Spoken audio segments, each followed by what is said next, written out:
This is the Horse Radio Network. This is episode 559 of the Eventing Radio Show, brought to you by Eventing Riders Association of North America. This week on the Eventing Radio Show, we catch up with Erin Sylvester, fresh from her Fair Hill 4-star win. And whilst I'm currently at Pau event in France, I was able to chat with current world champion Ros Canter, and then we gate-crashed the final press conference of the Pau 2019 5-star long event, where the winner, Tom McEwen, and third-place rider Shane Rose talked to the press about their Pau experiences.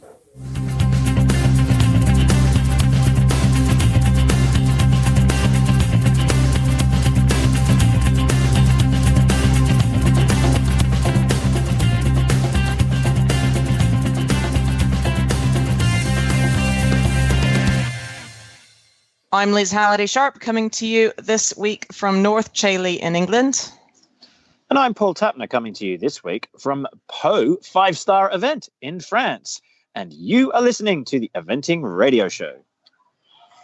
So, Liz, I'm in Pau. You've been in Lyon last week. We're very continental, aren't we? And I think you're planning on doing even more traveling. Yeah, it's been totally insane. I'm a bit sad I'm not in Pau because it sounds like it's lovely there. But we were on the road. We did our little eventing tour of Europe. We were on the road for over 2 weeks. We went to a training camp in Breda and then had a team competition at Buccolo. And then we went straight on to Lyon with our 2 horses and sent the Buccolo horse home. And we got back here on Monday. So we're like, wow. And now trying to pull ourselves together and move to the US. Yay. Oh, my gosh. So you didn't do the 3-week tour then of Buccolo, then Lyon, then Pau, because I'm down at Pau here and there are some riders that have been to all 3 of those events. Holland and then France, in the middle of France, and then south of France. We're in the Pau Pyrenees Mountains down here. You chose not to do that. Is that because you had to go back to the US? It's mainly because I don't have another 5-star horse right now, and my horse did Burley. So I think maybe Burley and Pau would have been a bit mean for De Niro. So but maybe next year. Maybe next year. Yeah, but there is actually a horse here that did Burley. Okay, it didn't make it all the way around, but it did then do Blenheim, and it did make it all the way around, and now it's come here. And I know which one that is, and I don't think that's a good idea. But let's not talk about that. I just don't think it's a good idea, full stop, not because of who it is. I think full stop. Not okay. I get it, because actually I know that horse personally, because I trained it for a bit when I was a youngster and rode it for a bit. And it is the one type of horse that you could back up to event like that.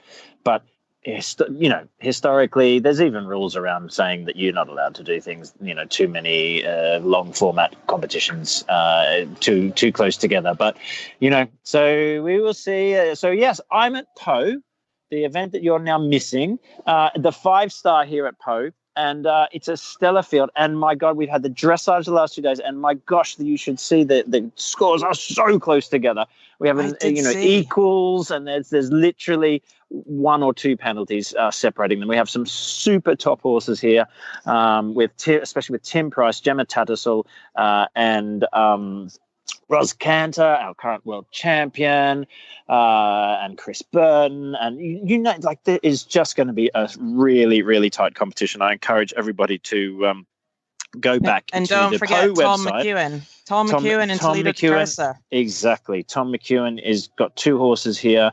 I mean, he is, nailing it. And, it's really interesting watching Tom McEwen's dressage today. Beautiful trot work, beautiful canter work, really, really fragile walk work. And I'm always one for sports psychology. And I was watching, because I'm part of the TV production here, and I was directing the TV at the time, and I zoomed in on Tom's face during the walk, and you can see him totally, he was using a distraction technique of sports psychology.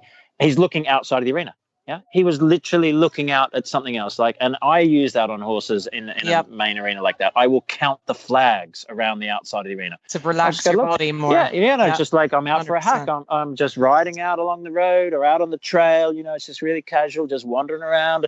Yeah, and you could see that's what Tom was doing. He was looking out at and the horse was doing a very not bad walk, but a very ordinary walk, considering the very good trot work and the very good canter work it did. And so he's just looking around, looking at the crowds, looking at the signs, totally trying not to pay attention to his horse. And then the moment he looked back at his horse and gathered the reins up ready to put it into medium walk for the halt rein back, horse jogged. It was just like really fascinating to watch there. So I've been having great fun at Poe. I'm looking forward to seeing the cross country tomorrow, and certainly you'll be hearing from those guys on the show later. But you're going back to actually, you should probably tell us about Buccalo and Lyon first. Buccalo was it's such a wonderful event. It was my 8th time at Buccalo. It's definitely, Buccalo and Lyon are 2 of my very favorite events ever. So it's always a pleasure to be able to go there back to back on nice horses. And I only had an 8-year-old at Buccalo, but he was incredible cross country. I can't say anything other than that. The course was much nicer than it is some years. We've got a new course designer, which was a good thing, in my opinion. Had a lot more flow than I think Buccalo has sometimes. We had a lot of rain, but the ground held up. And my 8-year-old was fantastic. He's still learning, and exceptional clear cross country with 2 time faults. And unfortunately, he's a very, very good jumper, and he just tipped 2 rails behind purely because he was just a bit tired with his hind end, which I think nearly every 8-year-old in the field, I think, had 2 down, which was kind of interesting. But I'm still thrilled with him. He was a fabulous horse, and we were on for a very good team result, Team USA, and unfortunately, Jenny Brannigan had a really unfortunate sort of a freaky fall on cross country. We still don't really know why, because the horse is a fabulous jumper, or we would have been up there. But it was very interesting to test out the Olympic format.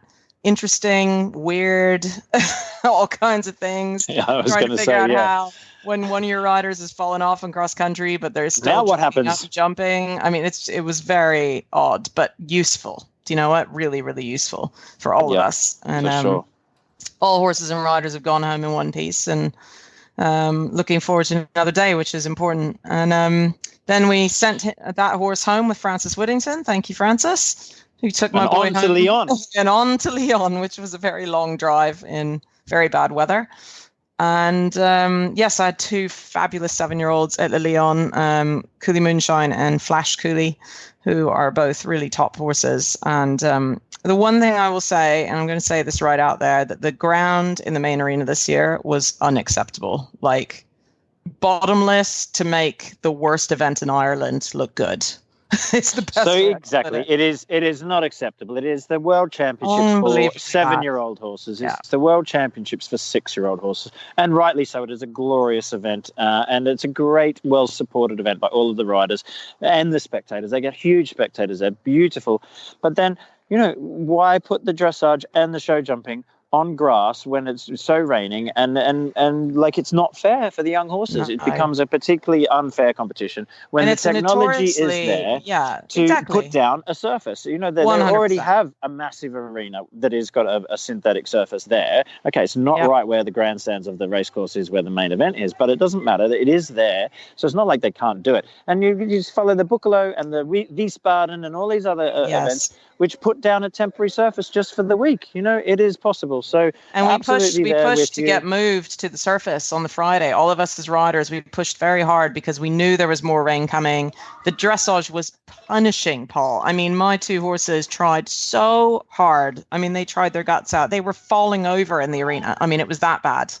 And the cross country was not that terrible, thankfully. It was a struggle, and the horses did find it hard, especially the direction we ran. And it was a strong course, but the ground, thankfully, was not as terrible as the main arena. But honestly, the show jumping on the last day, let's just put it this way: I struggled to walk the course on foot, let alone get the horses through it.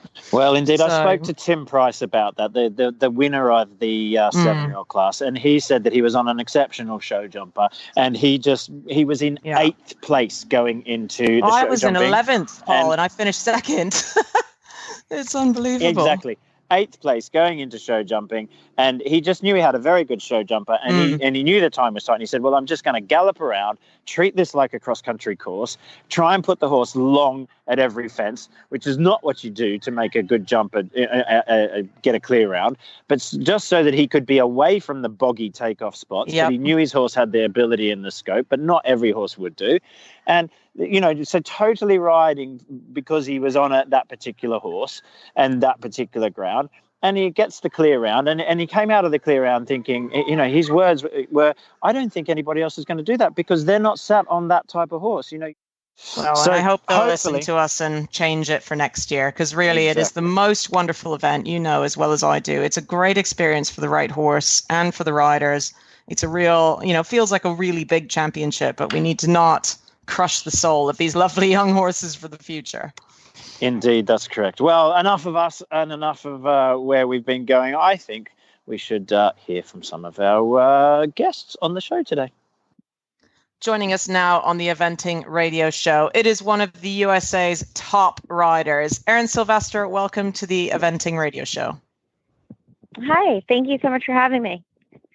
Well, Erin, it's a pleasure to have you on, especially for a very good reason, because you've just taken the USA National Championship at Fair Hill in the CCI 4-star long. Congratulations. Thank you. Thank you. It was an exciting weekend. Well, I was trying to watch the live feed as much as I could. I was actually in my lorry at Le Lyon, and I was sort of trying to watch the live feed at the same time, and I didn't get to see you around. And you had a great weekend there. Oh, thank you. No, it was good. But of course, I was trying to keep up with all of the American events like I do. And it looked like a tough course this year. And of course, your super thoroughbred, Paddy the Caddy, who I've always loved him. And he's such a great, consistent horse for you. It must have just been really special, though, to take such a big win with him. It really was. I thought the course walked really quite tough when I walked it on Wednesday, and I didn't get a chance to walk a course last year, but it definitely was tougher than the 2 years prior. I had ridden the 3-star track both of those years, and as we walked for the rest of the week and made our plans, it all seemed attainable, but it definitely was.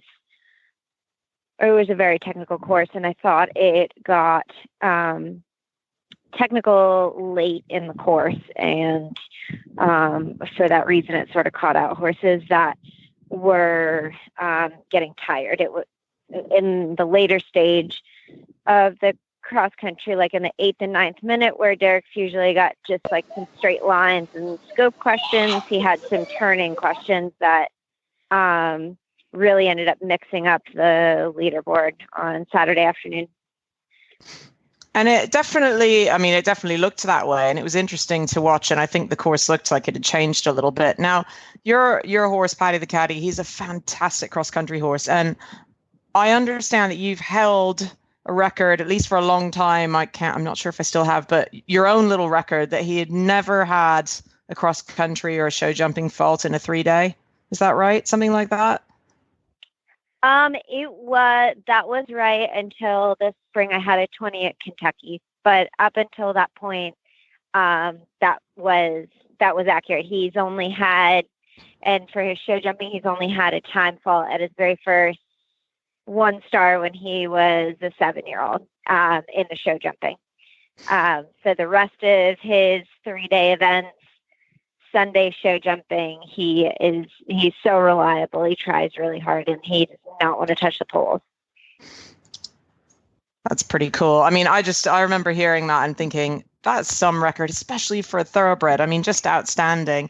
And Tell us now, like, what is the big plan for him? I know you've worked really hard to keep sort of his mojo in the right place and keep his soundness in the right place, like so many of us have to work on. And will you aim for Kentucky again, or will you possibly aim for bigger things, maybe out over the pond in England? Right now I'm planning on Kentucky. I haven't had a stellar result for him yet, and it means a lot to me. Sorry, at the 5-star level. And it means a lot to me to have a horse like him, thoroughbred on American soil, pull home a really strong finish. And I also feel like it's important to do that at the 5-star level at home before you go abroad. I definitely would like to go abroad with the DediCorp grant that was part of the Win at Fair Hill, which we're so gracious to have that sponsorship from the Deda Corporation. I will be able to use the flight to go overseas at some point next year. And right now I'm just thinking probably a fall 3-day would be great to look at, because I really do. I want to get through Kentucky and ideally have at least a top 10 finish, have the dressage that we've had for the last 2 years a little bit better, hopefully. And we just had a little mishap on cross country last year, which seemed like it was bad luck, but in hindsight, I think that we really needed to go back to the drawing board and do some practicing and iron out some kinks at home, which we did that this summer and fall. And he felt awesome going around Fair Hill. So I'm hoping I can take that mojo into Kentucky and have a clear inside the time ride and hopefully another clear show jumping and a good Sunday. So, Erin, that sounds right now. Fantastic. Erin, that sounds fantastic. The taking your mojo. I love that expression. You're going to take the mojo from your Fair Hill win into Kentucky next time. So, your Kentucky this time wasn't so good. You said that was your first 20. I mean, that must have been devastating, but amazing to win this prize now. And, hearing you talk about your plans about when to utilize this, you've obviously thought a lot about this. So, you haven't been overseas yet? Has that happened yet? Or is it this will allow it for the first time? I have, actually. I went to Burley in 2012 with my first 4-star horse, No Boundaries, and then I went to Poe with him in 2014. So it'll be my first trip back in a few years. And to be completely honest, I haven't thought a ton about what to do, but there aren't all that many options in the fall. I do know I really want to get Kentucky done and get it done really well. And then so you got some unfinished business there for Kentucky. Yeah, I do. I really do. And you're and like you said, going to take that mojo and nail Kentucky before you head back overseas again. So Burley and Poe, that's pretty amazing. Badminton, for that overseas trip, or something slightly less scary. Yeah. So for next year, I right now at least I'm not thinking of badminton because it's in the spring. I have another horse that I'd like to have at Kentucky, so I'd like to have the two of them at Kentucky. I think for my program, it'd be a little hard for me to have a horse at each of those events right now. But I obviously haven't ridden at badminton yet, and Patty's a very quick, careful horse on the cross country, and he loves deep going. So maybe that will be something that we can do in the future, before his career finishes out. But the horse that I had that I went over to Burley and Poe with, he was a really special horse. He wasn't the most competitive, as your first 4 or 5-star horse usually isn't. And so I got a lot of mileage with him, and Patty's really special, and I know he has a really good top result in him at the 5-star competition in his future. So I want to make sure that I've got that finish on home turf, so that I can then take that skill overseas and feel really confident about what I'm taking forward into the competition over there. So, Erin, talking about these 5 stars and stuff, your win was special for a few reasons, because it was the last Fair Hill 4-star. So that was kind of a big thing after so many years. And it looks like next year it's because we're going to have a new USA 5-star. So that is pretty cool, isn't it? Yeah, really, really exciting. And Fair Hill is such a great venue to have it. I've been riding at Fair Hill, not just in the competitions, but just riding out there for fitness work and taking the dogs walking and whatnot for the last 15 years now, because I went to University of Delaware for college, and that is 10 minutes down the road. So, like it's really old, confirmed turf, a lot of terrain. They're building the cross country course in a different location on the Fairhill grounds. But I think it's gonna be a great spot. I know the area of the general track, and Ian Stark is the designer, and I think he's going to do an awesome job. And it's just going to be so cool to have a 5-star in the fall on our own home soil. That's really, really important for us. It is very exciting indeed, and I'm sure the US eventing scene will benefit no end from having that. And it's interesting to hear you say that it's your local event, and you really know it, and you know the terrain, you know the park, you walk your dog there, all that sort of thing. So, would that sort of familiarity really help your performance? You feel really at home there, and that helps maybe the win that you've just had. I really think it does. It's actually funny, when I was in college and I'd take the dogs out walking there, I was riding maybe intermediate level at that point. So at that point in time, Fairhill was only running a 3-star, which is now 4-star. And I would walk the jumps, and like they looked so crazy big to me, and combinations that kind of looked unattainable to me at that point in time. But I remember walking around and I'm like, I'm gonna do this someday, like I absolutely will.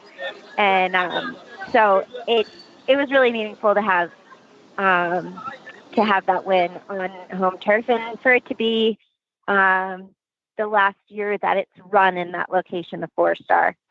It definitely went out with a bang. The course I thought was very, very difficult.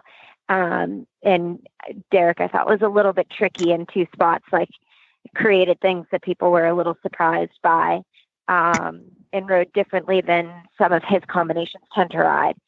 So yeah, being home turf, that was really neat and really fun. And I'm excited to see the 5-star on that same turf. Indeed, it is super exciting. Now, tell us a little bit, just briefly, for our listeners that are perhaps not so familiar with yourself. Many of our listeners are European or Australasian, and like you said, you've only competed twice in Europe. So, you're a quick fire question here. You got to give me your answers in as short a time as possible. So, you're a professional. Are you a professional event rider? Yes. How old are you? And I know you're not supposed to ask a lady that, but it's hard to tell on radio. You can give me a range if I've offended you. 34. There you go. I'm 34. Yeah. And how long have you been a professional event rider for? For probably 11 years now. Yeah. And how many? Yeah, you got to keep this brief. And then how many? You're supposed to be quick. And how many horses in your barn now? So I have a sort of larger operation that is partly my competition horses and the horses that I have in training and I'm developing, and then the other half are clients that ride with me and also compete in eventing in the U.S. And so we usually are around 30 horses in our operation, and I'd say 15 of those are in like my close program that I'm training competition to horses compete, for you, or they're my or my upper level horses. Yeah. Okay, so 15 competitions, so about half enough. 15 competition horses, about 15 clients, trainers, whatever, all of that sort of thing. So that's pretty cool. All right, and then are you an amazing social media person? Tell our listeners how they can follow all of your progress. Are you on Facebook? Are you on Twitter? Are you on Instagram? Are you on YouTube? Are you on TikTok? Check me out. I'm down with the kids. Hey, what is that? I just learned about TikTok. You see, I knew Liz. Liz. You see, Liz, you don't know what TikTok is. I am not down with kids. Yes. Erin and I are down with the kids. We know what TikTok is. Okay, carry on, Erin. So I have an Instagram and a Facebook account and a website as well. Facebook and Instagram are a good spot to watch our progress and what events we're at and what we're doing. Well, thank you, Erin, very, very much for that. And we're really, really excited for you with your big win at Fairhill. And perhaps we'll see you win an even bigger event there next year when the 5-star comes to town. I will see you very soon in the USA as we make our migration back. And thank you for being on the Eventing Radio Show. Oh, yeah, me too. The Eventing Writers Association of North America is the collective voice of writers, equine professionals, and owners in pursuit of enhancing the growing sport of eventing in North America. In cooperation with our members, governing bodies, related committees, and organizers, ERA of NA works to improve the overall welfare, safety, visibility, and growth of the sport. ERA of NA, your voice matters for the sport of eventing.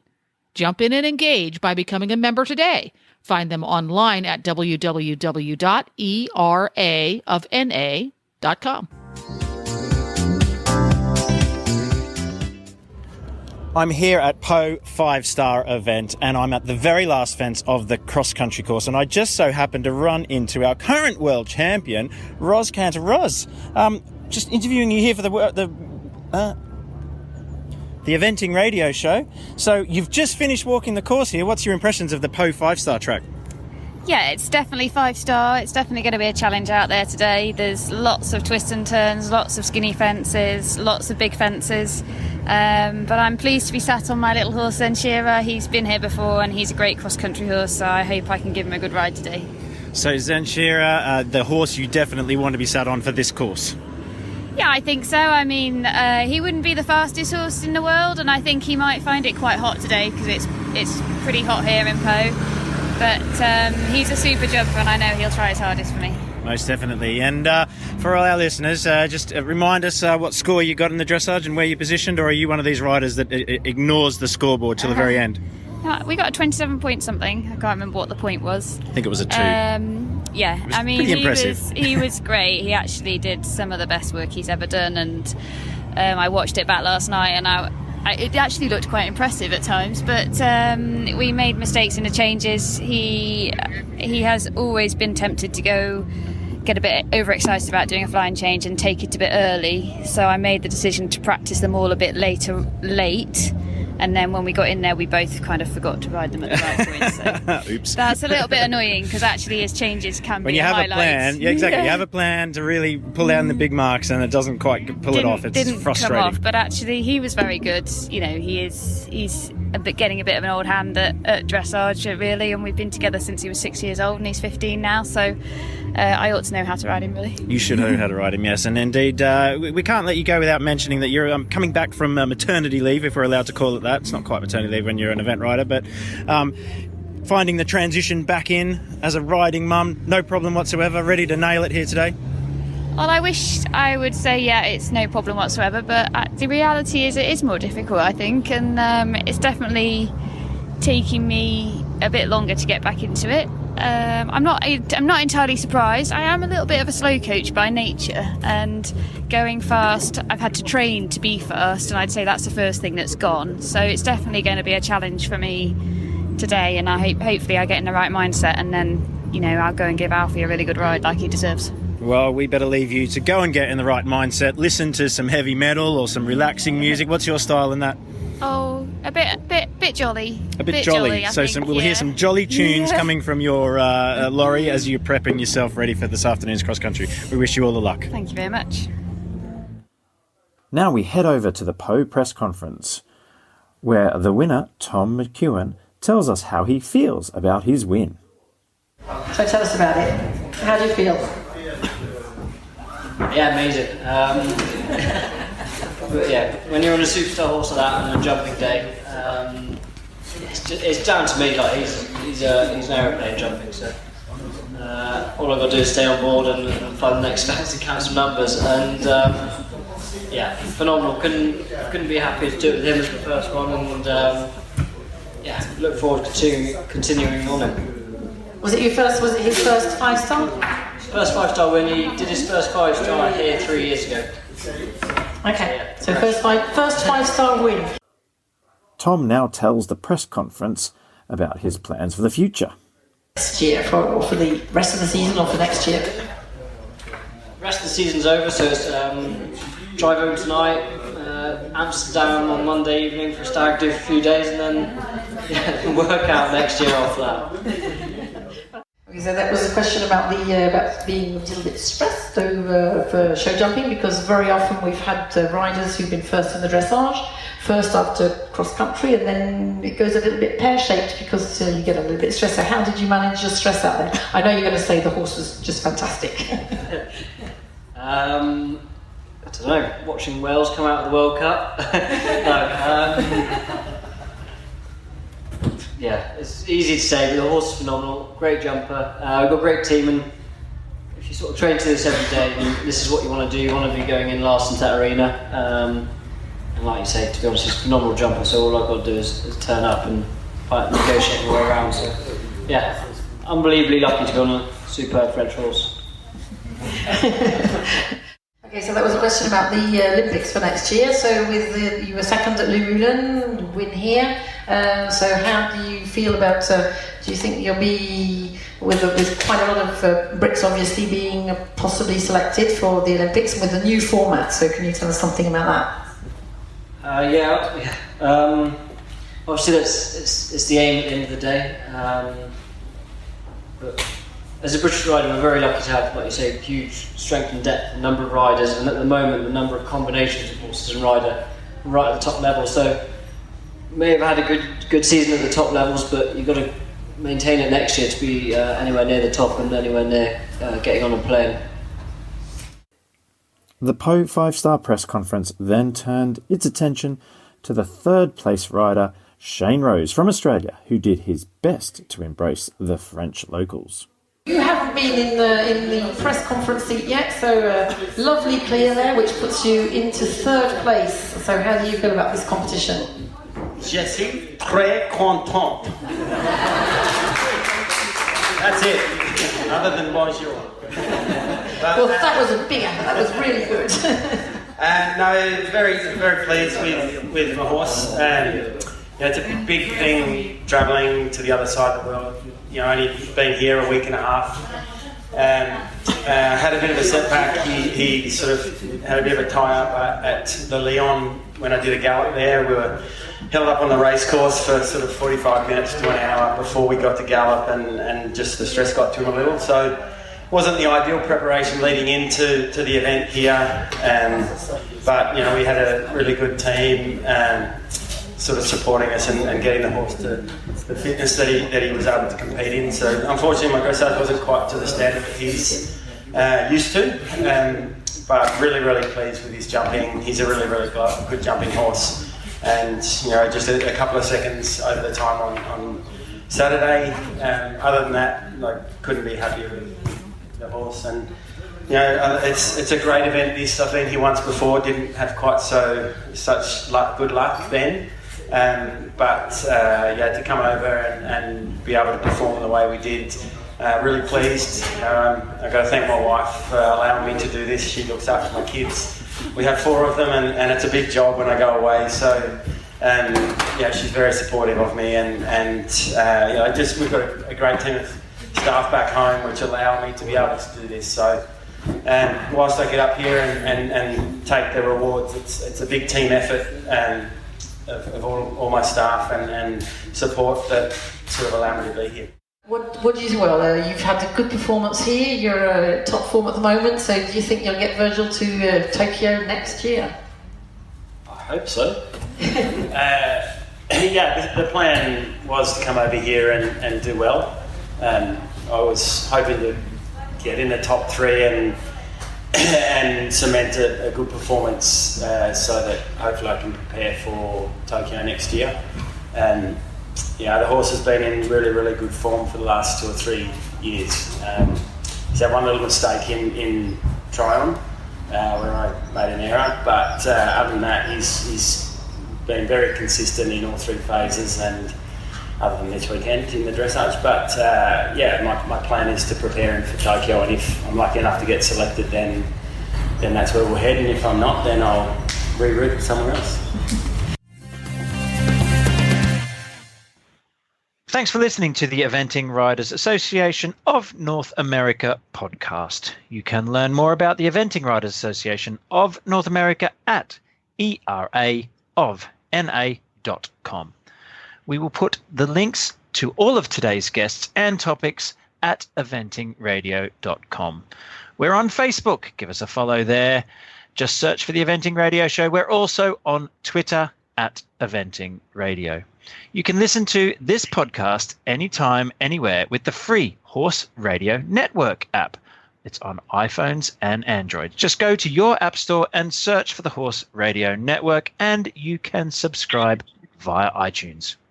I'm Liz Halliday Sharp, and you can follow me on Facebook, Liz Halliday, on Instagram, Liz Halliday Sharp, and on Twitter at Liz Halliday, and of course on our website, hseventing.com. And I've been Tappers in Your Ears, and I am also on Facebook, Tapner Eventing Team, on Instagram at Tapner Eventing. There's a website, Tapner Eventing Team, and of course occasionally Twitter at Tapner Eventing. Thanks for listening.